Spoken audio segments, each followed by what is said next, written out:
ngayon ituturo ko naman dito is paano nga ba maglagay ng admin sa ating panel.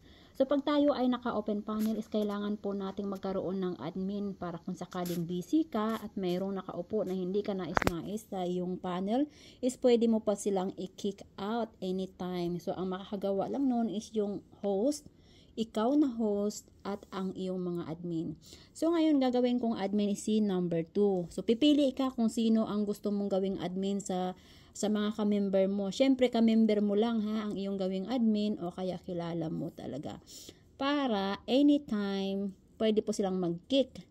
So uulitin ko, yung member mo lang ang kailangan mong gawing admin o kaya family mo. Okay? So, itong number 3 is admin ko na yan. Sister ko yan and member ko din.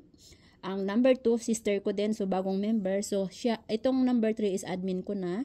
So, ito naman si number 2 ang gagawin natin admin. So, pipili lang tayo. And then, i-click natin yung profile. And then, sa baba, makita nyo may tatlong tuldok. So, i-click nyo yung tatlong tuldok. And then, i-choose lang po yung set up as administrator. So, ayan, nakalagay na. So, system has been set up as a room admin. So, mayroon na akong admin panibagong admin sa aking panel. So, ayan lang po.